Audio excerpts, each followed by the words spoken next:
Welcome to Tips, the Townsend Institute podcast series, a show produced by the Townsend Institute at Concordia University, Irvine. This podcast shares stories of leadership, coaching, and counseling experiences that have shaped the lives and careers of our guests, who then provide tips aimed toward helping listeners grow in both their personal and professional lives. I'm Dr. John Townsend, psychologist, organizational consultant, and author of over 30 books, including the New York Times bestselling Boundaries series. I'm also the founder of the Townsend Institute, and I'm excited to introduce your podcast hosts, Dr. Ashlie Andrew and Dr. Gilbert Fugit.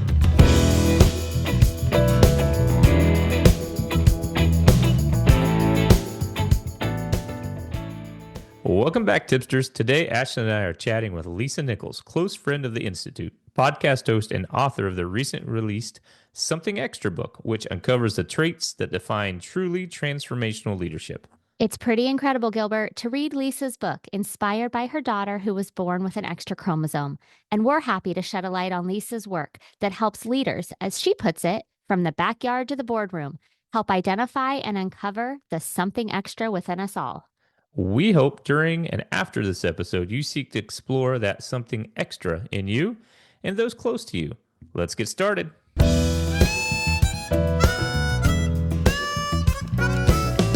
Welcome back, everyone, to the Townsend Institute podcast series. We have got a wonderful guest in studio here for you today, Lisa Nichols. Welcome to the podcast, Lisa. Well, thank you guys for having me. I'm so excited. I'm so excited about this conversation. And I know we're going to have fun, guys, because we've already been having fun on a sidebar conversation. So we sure are. Well, it's not only Gilbert and I here today, but Dr. Townsend is joining us as well, because Dr. Townsend and Lisa actually go back a number of years as well. So we're going to go ahead and start with that and that relationship.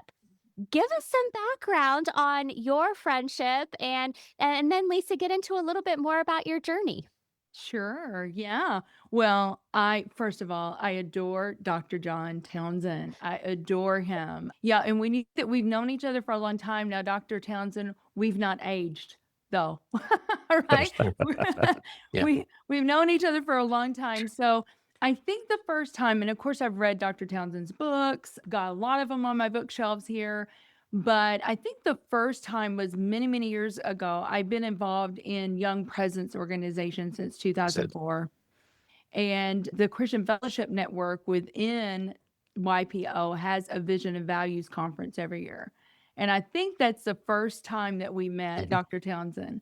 And just always just so much wisdom. And yeah, I love any time that we've gotten to spend with each other. And I've gotten a little bit of free advice over the years about parenting and things like that. So, yeah, but just adore But him. also on the other side of that, guys, just for our listening audience, so I write about different people that I encounter and who have certain values, is Lisa is sort of the archetype for doing life right in terms of being in business. All that involves competition and marketing and strategy and stress and finances and, wanting to create something good and produce something good, but also having this, there's a tripod for me. It's like business leadership. And then the second part is, what you would just call the personal life with family, values, and wanting to be a better person and deeply committed to community and those sorts of things.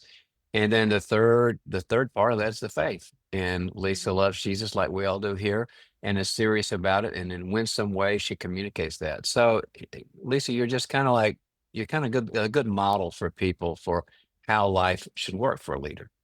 Well, I appreciate that. But to piggyback off what you just said, my faith is the bedrock for everything. Yes. And I know without Jesus, I am nothing and I can do nothing. Yep. And I've got to stay connected there. And I had a friend once that said that she was saying, God, I just want to be a better leader. I want to be a better leader. And it was like God said to her, be a better person. And then you will be a better leader. You will be a better mom. You'll be there's some clarity right there, isn't it? Oh, yeah. Be a better person. And so, yeah. And I know we're going to talk about my new book, Something Extra, but it's divided into 4 parts. And that's the reason that I start with it starts on the inside. And I know that adage may sound a little tired, but it's so true. You cannot lead other people. You cannot lead your family. You can't lead well if you don't really learn to lead yourself. And there's all kinds of components to that leading yourself well.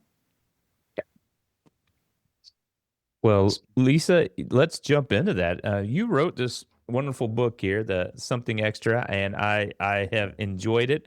Mm. The title, though, is inspired by your daughter Allie's extra chromosome. How did that, realization of Allie's Something Extra evolve into the core concept of this book for leaders?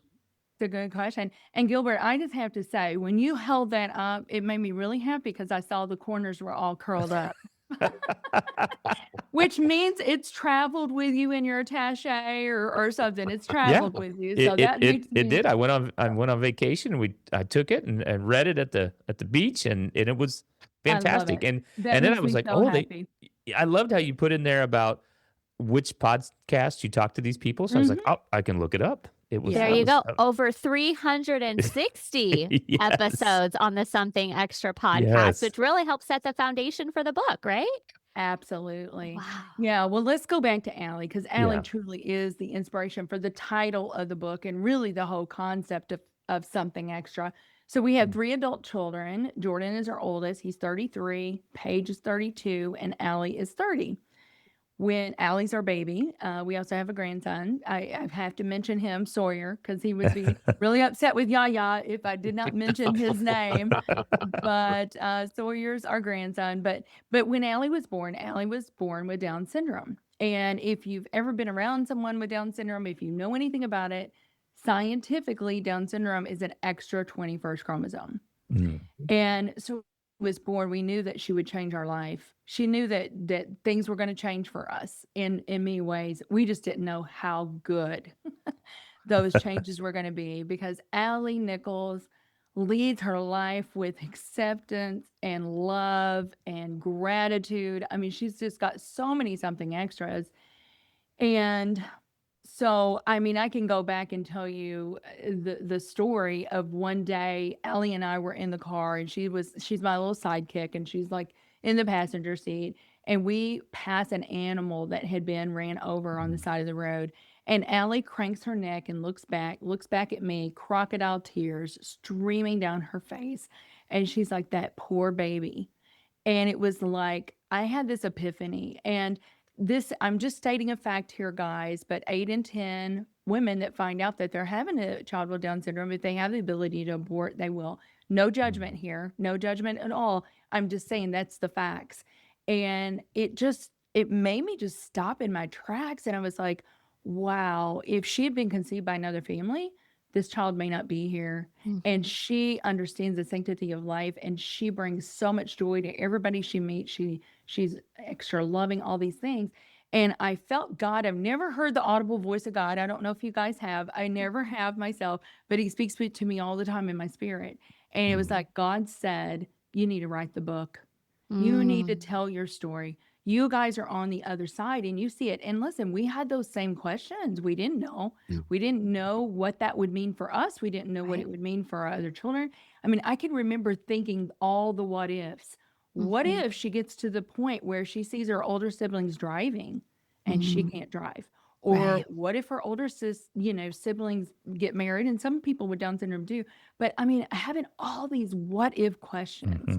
And we had the same questions, but now we're on the other side and we see the blessing and the gift that she is to everybody who knows her. And so it's like God said, you got to write the book, you got to write the story, and you need to call it Something Extra.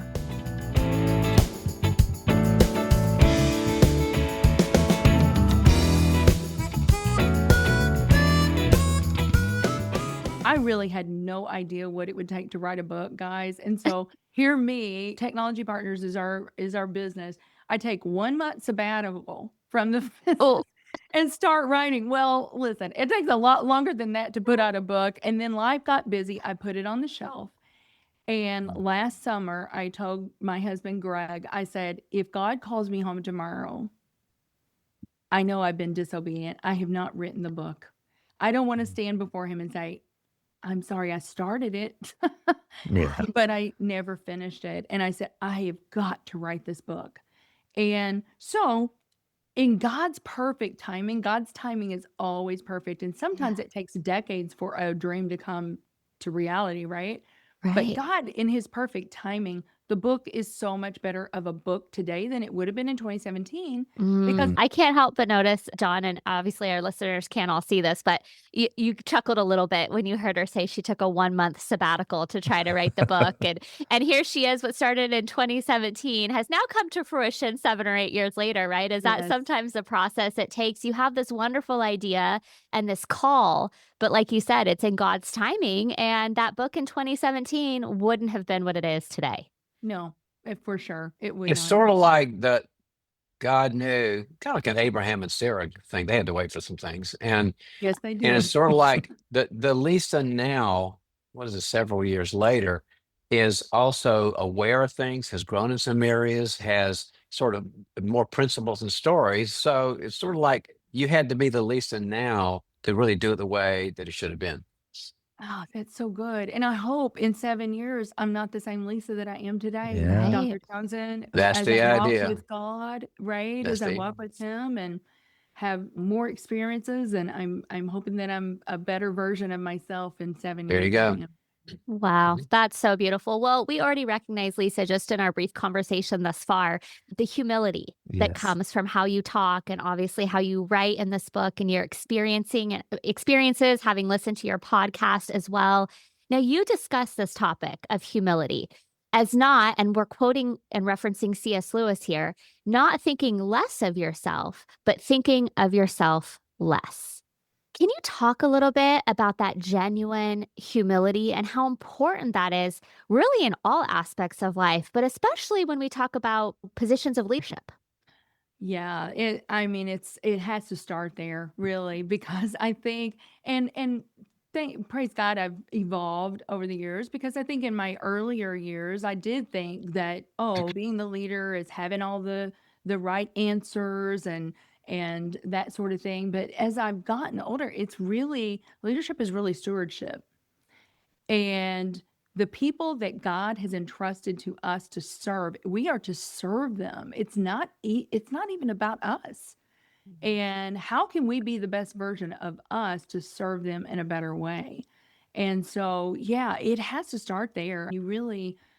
It comes from a very authentic place of knowing who you are and where your identity is rooted. And sometimes we can see false humility, right? We can see people that falsely really act like they're humble, but they're secretly craving attention or they're secretly craving the accolades from others. And that's not the kind of humility we're talking about. We're talking about genuine, authentic humility Well, where sort of like the cultural virtue signaling. yeah, You know, yeah. when you'll be at a party and somebody say, "Yeah, I had a lot of trips to Africa this year. I'm really tired." It's like, "Oh, how was your day?" You're not, Lisa's not a virtue signaler. She's the real thing. The humble brag, right, John? The humble brag. Yeah, The we don't. Yeah, humble she's not brag. that. The That's not humble in brag. I her like. windshield. Yeah. Yeah, but I think guys in that way, we have to continually check ourselves Yeah. because I can still get there again too. And where you start thinking that the headlines or the things that people say about you are the truth. And, Yeah. you can start puffing yourself up. But we know from scripture that pride comes before destruction, right? And destruction before the fall.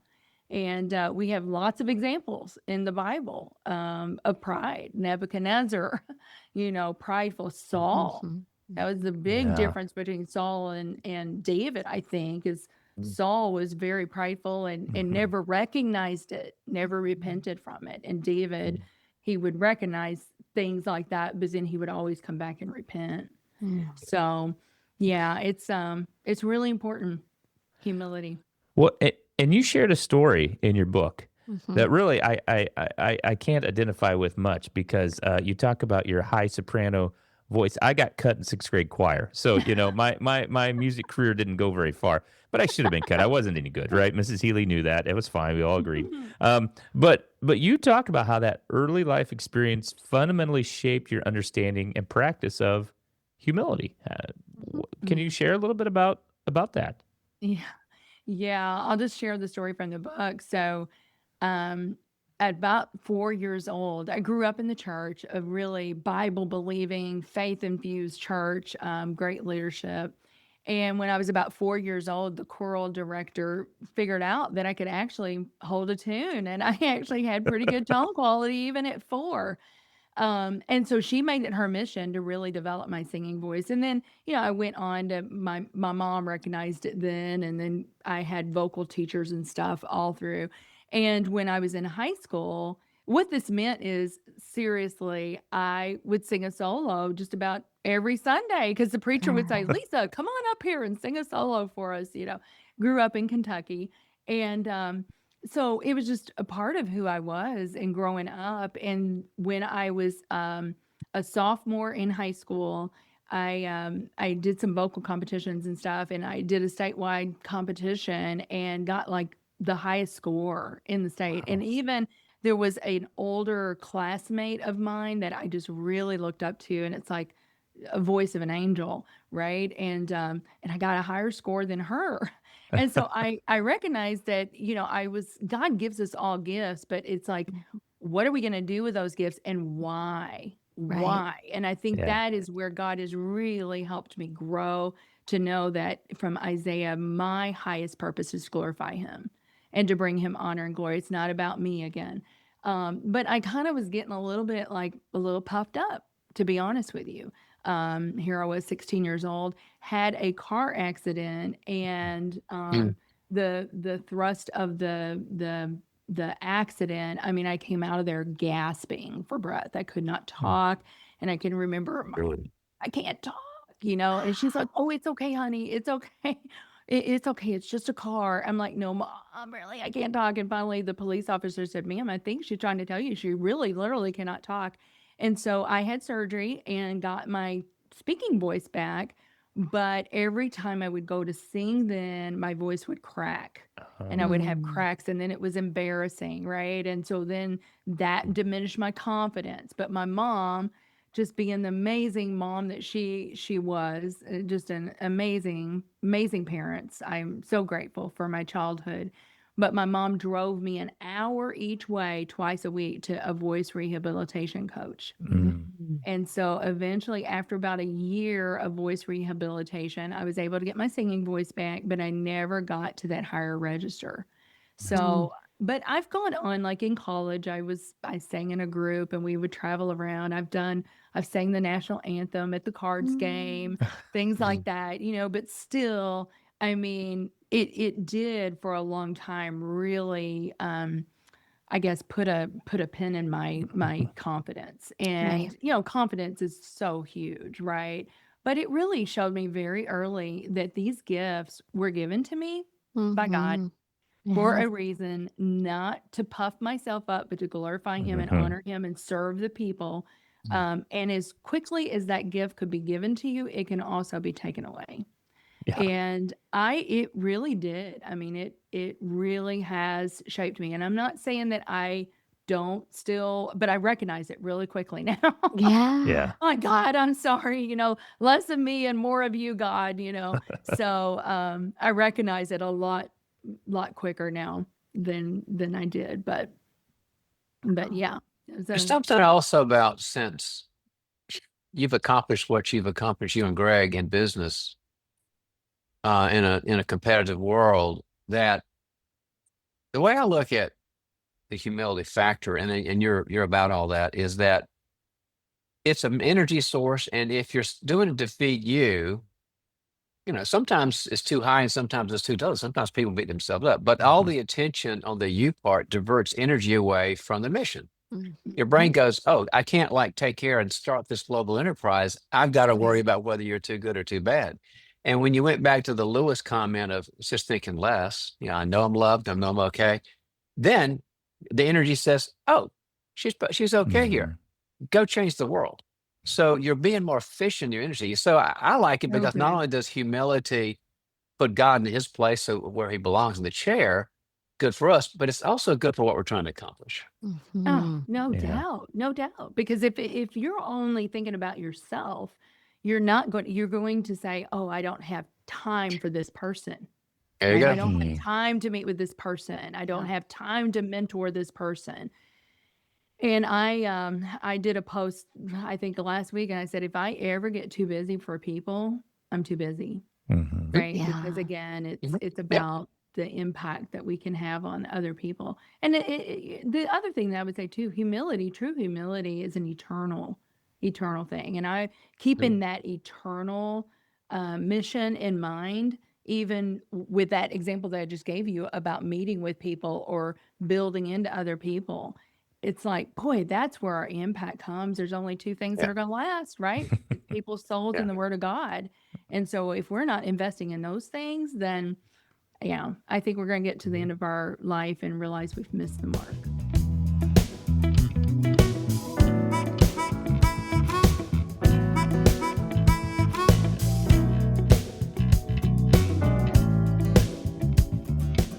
You, Lisa, of course, are a very humble leader who practice what you preach. You also have interviewed a number of humble leaders and experienced it yourself in your leadership journey. Again, you've interviewed them on your podcast. You reference some of them in your book as well. I know a former boss that you had at McDonnell Douglas. For our listeners out there, can you talk specifically about some of the actions and behaviors that Mhm. make up a humble leader? Like what can we aim to do today and tomorrow to really help to exemplify that humility? Yeah, no, I like that. I love that you're asking about practical things that you can do. The leader that I reference in the book is Don Imholtz, and he ended up being the CIO for Boeing and then went on to be the CIO for another large enterprise called Centene. Mhm. And Don, I mean, I just remember as a young professional just watching him, and he would invite me into rooms that I probably should not, if I was not even qualified to be in, to be honest.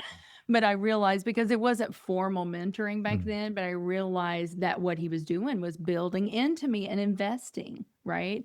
Um, so yeah, I mean, a couple of practical things that I would say is, and one of the things that, and again, I want to say this. I feel like all of these leadership qualities that I reference in the book, and I would love to hear Dr. Townsend's take on this as well. But I think that things can be, you practice these things. You can practice these things. So like as far as humility, Mhm. think of it as micro moments where you can practice humility.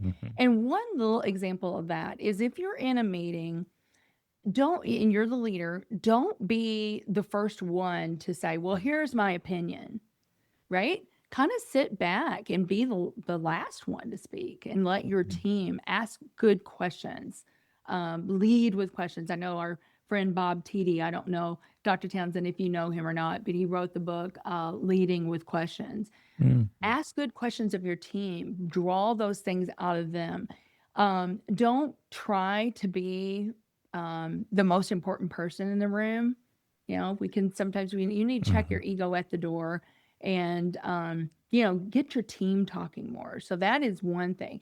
Um, being being present with people, I think really is a good thing. So like if you are meeting with someone, don't be like checking your phone or looking around to see who else you may know. But really act, and that is one thing I will tell you, Ashlie Nichols, and I've had people tell me this, that when she engages with you, she makes you feel like you're the most important person in the room because she is just locked in on you. And if she were here in this Zoom room right now, she would say, "Oh, Dr. Townsend, I really like your shirt." And she is zoned in on you. So I think really being present with people and really, and I know this might sound kind of tired as well, but it's so true, the active listening Yeah. where people know that you see them, that you truly see them. I had a gentleman, and I've never heard this before, and I thought this was so good. He was on the podcast because I have my own podcast, right? So I'm like recording, but earlier in the week I recorded a couple, and this was a technology leader. And he said that somebody had told him one time, one of his subordinates had told him he had kind eyes. Oh, wow.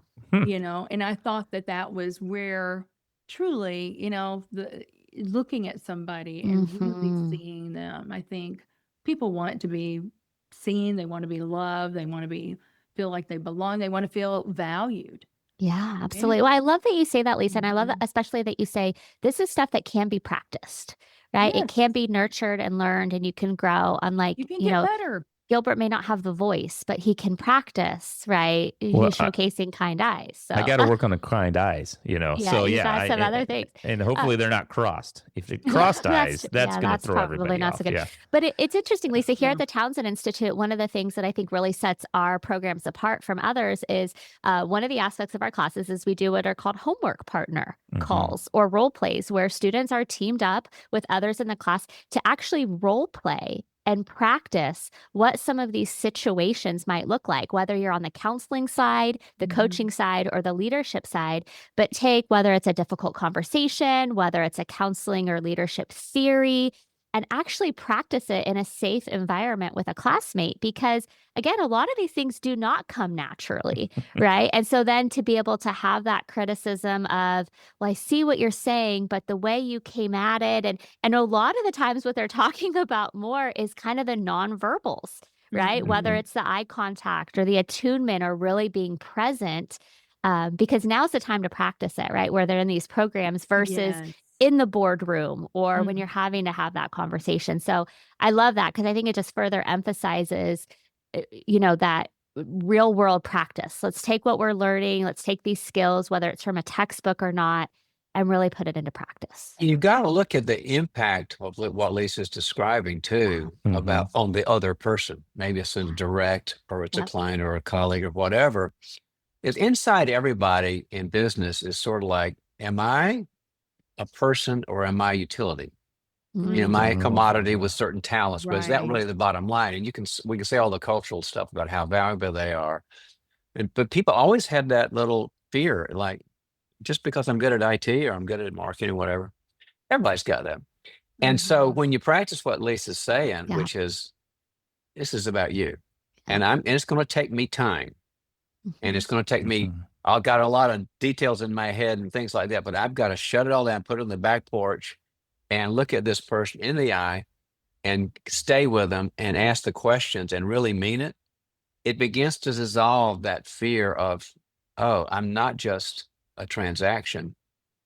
I'm valuable to the company with my talents, but she really gets me. And when Mhm. we're seen, when people are seen, all the research says that's when people commit to a mission, Mhm. commit to a business, do their best. It's because they're seen. So it's just Ab what she's talking about. Absolutely, Dr. Townsend. Yeah, Yeah. absolutely. A question that I like to ask myself, and I just think this is a good question. What is it like to be on the other side of There you me? go. Yeah. Ah, yeah. Yeah. You know, Mhm.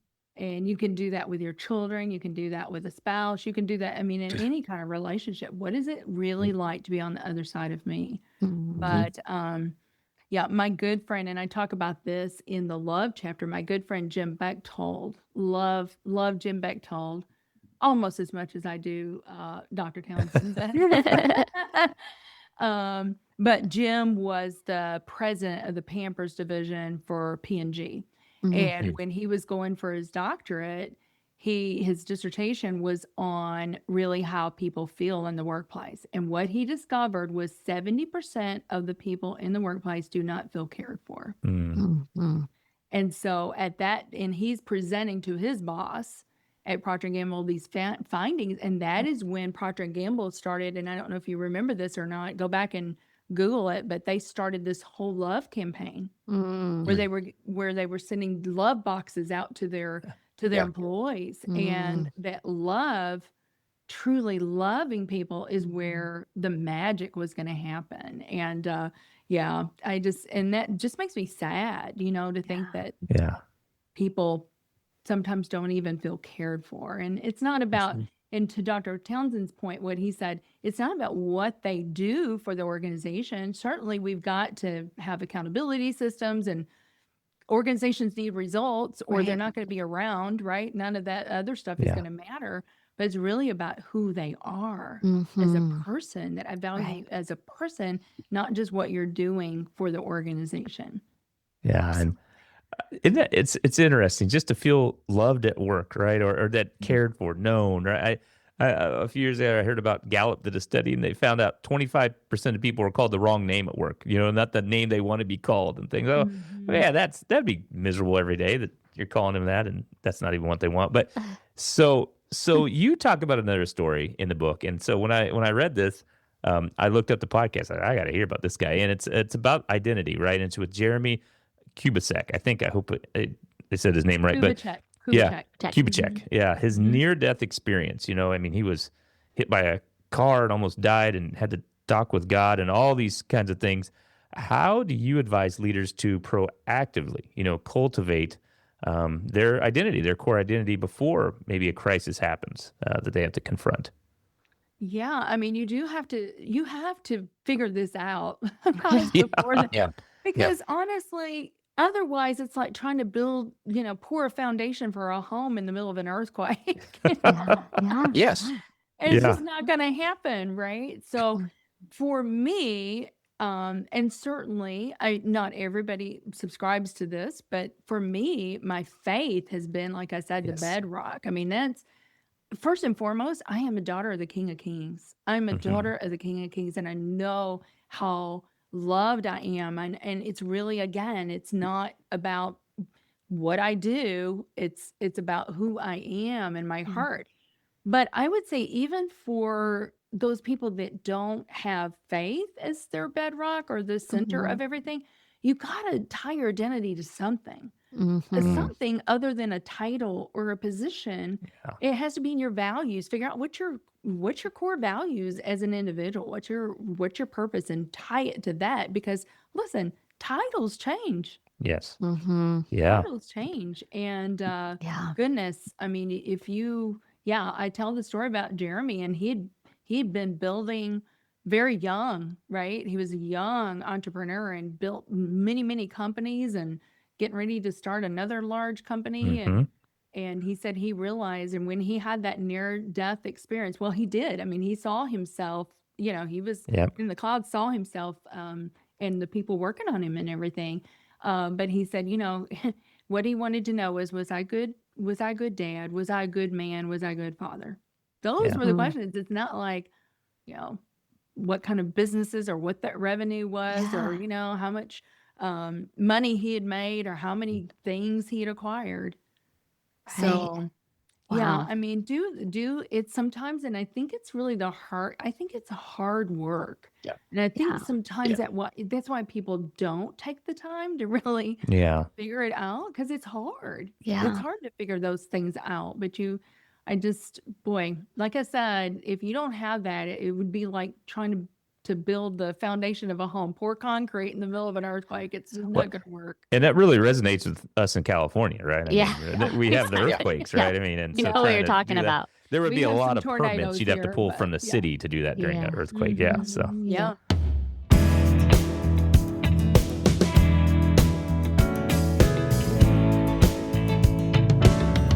You've talked about some very key themes here. You talked a lot about presence and the importance of that, being Mhm. present with people and having time. Obviously, this idea about identity formation and starting it early enough where you identify that those core values that are to you. I know another one of the big themes that resonated throughout your book. You talked about soul care. Right. And that Mhm. really struck me because we hear a lot about self care, especially this day and age, right? Maybe even Yes. too much self care. Yes. My third grader comes home with things about self care. I'm like, yeah, third grade. What do you? But what's this idea? Talk a little bit about soul care and really the need for that in our different vocations. Yes. Oh my goodness.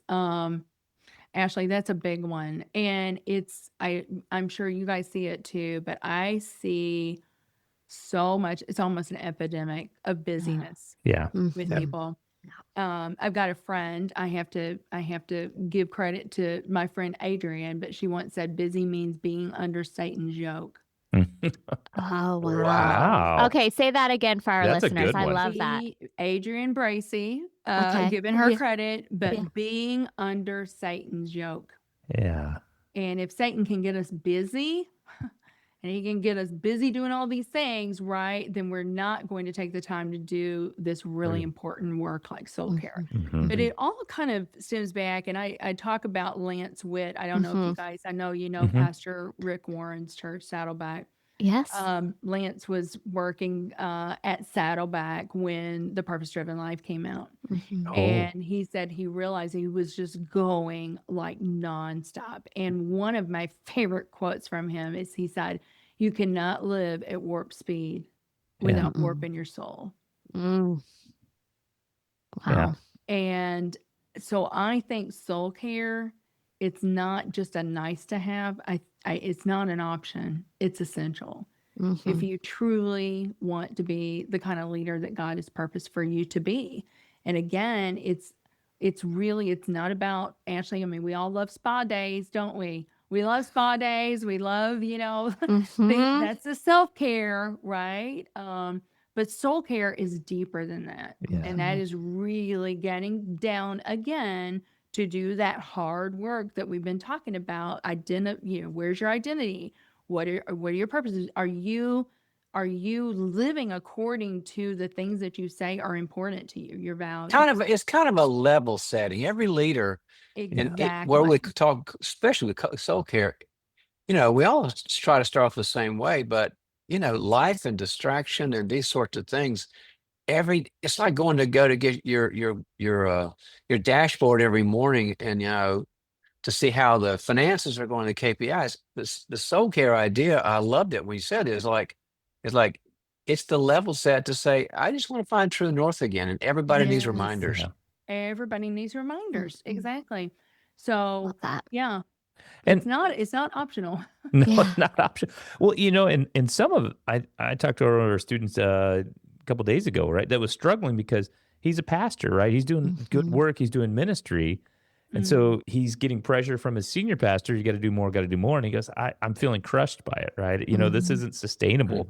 But yet he's has shame behind this of how come am I a failure, right? Well, no, I think there's some unreasonable expectations are being put up on you and things. So really interesting. We see that a lot at Concordia with our students, so many being in the helping professions or in the ministry world. They're providing so much care in other ways for other people, but it's that personal soul care. It's not the same thing, right? Helping and ministering to members of your congregation is not the same as taking the time to minister and meet your own needs. So, wow, it's a beautiful way to talk about it. I'm going to piggyback off of what you guys just said. And I think Gilbert too, and Ashlie and Dr. Townsend, sometimes what we realize is when we are feeling that crushedness, I mean, there's unreasonable expectations, but also I have to check myself sometimes when I'm feeling that, point of burnout or that sort of thing. I'm like, God, have I been doing all of this in my own strength?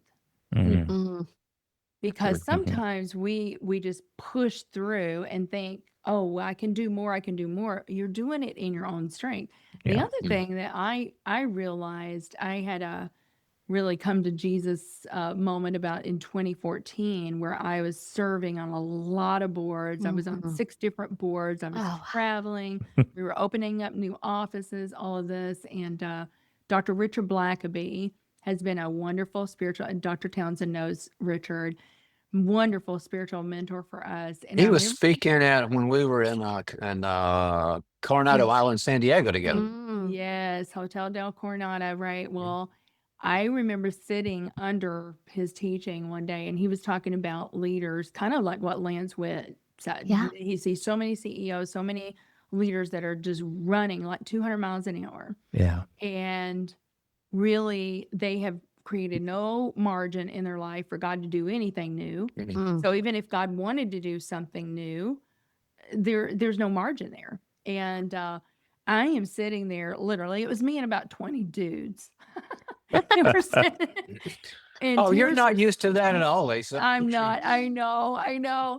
Yeah, I'm totally comfortable with that. I love my dudes, but I'm sitting there and just tears, because I'm like, oh, I think he's talking to me. This is for me. And I went back and I loved all these boards I was sitting on. Great stuff. Like I sat on junior achievement for 6 years. I love junior achievement. It's all about entrepreneurism and this sort of thing. But I went to all 6 of those boards and said, I love you. I'm going to continue to support you. I need to step off. I need a sabbatical from all of this, right? And so just realizing that, wow, I am running at that. And the other thing, the other really important thing that I realized, and I can still fall in this trap, but God really has shown me some things on this. I'm like, God, I don't think I even prayed about that. When I said yes to Dr. Townsend to be on that board or whatever, it's because I love Dr. Townsend. I'm like, oh, yes, sure, I'll do that. I said, I don't even think I consulted with you. And I decided at that point, God, I'll never do that again. I mean, I'm going to tell people, listen, I need to take time to pray about this and really seek his face. Is this, and it can be a really good thing. Gilbert, Right. just like what you were talking about, the young man, like preach it. He's doing all good things. Right. But we just don't want the good. We want the best. We want what God wants, right? Because it's the quickly saying yes that gets you under the yoke, like your friend was talking about, right? Busy being under Satan's yoke when we're maybe so quick to say yes to so many different things. So, And I don't think God would allow us, if we're really seeking his face on this, I don't think he'd allow us to get to that point if we're really seeking his face.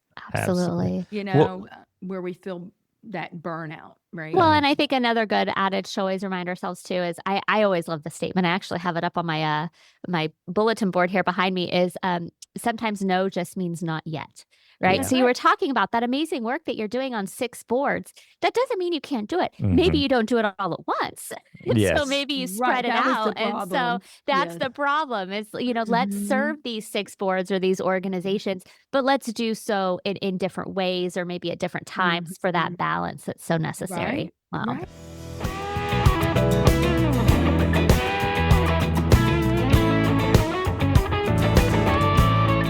Well, Lisa, you have done a lot of different things. I mean, just all kinds of things.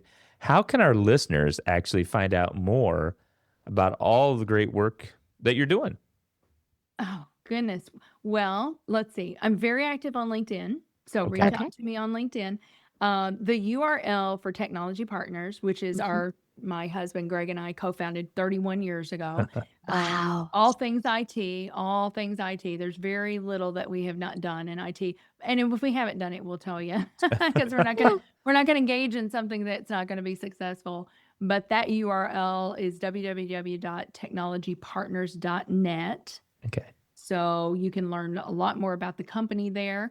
My book, Something Extra, is on Amazon. It's at Barnes & Noble. I don't know. It's all the retail outlets. And then the URL for that landing page so you can learn more about the book is the Something Extra book. Something Extra book, reallyhard.com. So, well, we'll make sure that we link all of that in our episode notes as well. So that our listeners can find, because absolutely, I mean, the Something Extra podcast, which again, we've referenced in this interview here today, it really kind of helps set that foundation or the impetus, which would become the book as well. It's just so inspirational, right? And just all the different stories and so practical. I know our listeners are just going to love it. So let me say about the word about Lisa's content too is Lisa's the way you think and the way you relate, and from the faith perspective, business perspective, you don't cut any corners. And so some people, like, you know, we're all Christians here, and some Christians kind of hide behind that and say, I'll be a B player. And that is not her. And you're going to get an A book, and her company is an A company because the quality's there while she's holding on to the values. So just keep that in mind as you investigate what she does. It's amazing. Thank you, Dr. Townsend. And Dr. Townsend has actually been on the podcast. Well, this is how you know that you really do love and admire someone. I quote you all the time, Dr. Townsend. There's a story that you told once that I have never forgotten, and it's about the well. The well. And I just quoted you last week to somebody about the well. And just sometimes when somebody's in the well, I just remember Dr. Townsend saying, you can't like stand at the top of the well and throw the rope over the side of the well and go, come on, climb on up. Because sometimes you got to jump in the well. Jump in. You got to Yeah. jump in the well with people. And I've never forgotten that. And I even use that mindset seriously with our people, with the people that are entrusted to Greg and I to lead, because sometimes things are really hard, maybe Yeah. possibly with a client. And I'm like, I'm going to jump in the well with you. I'm Wow. going to jump in the well. I'm not going to say, well, good luck on that. Right. It's like, Mm. no, how can I jump in that well and support you right now and help remove obstacles or whatever the case may be? So, that's how you know that you really love and admire someone. So, Dr. Townsend, thank you Absolutely. for investing in us. Oh, You're we welcome. love to hear that. We love to hear that. Dr. Townsend certainly provides lots of something extras to us here at the Townsend Institute. We're very, very blessed to have him. But Lisa, this has just been such an enriching conversation. And again, just love reading and listening to your work. We end all of our episodes with a takeaway tip. So we would love to hear, what is Yes. your takeaway tip for us today?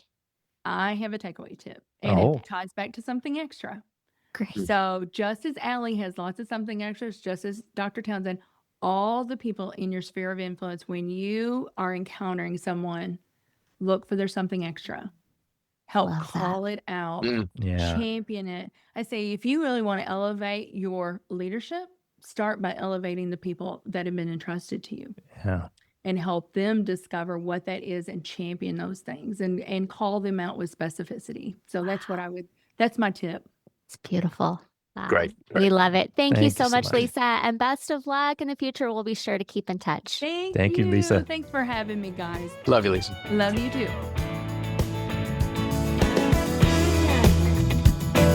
If you enjoy the Townsend Institute podcast series, head to our website at cui.edu/Townsend to find out more about the certificates, bachelor's, master's, and doctoral degrees offered through Concordia University, Irvine.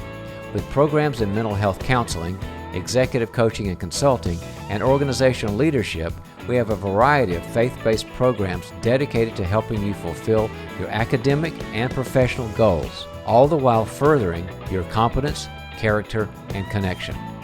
Again, that's cui.edu/Townsend.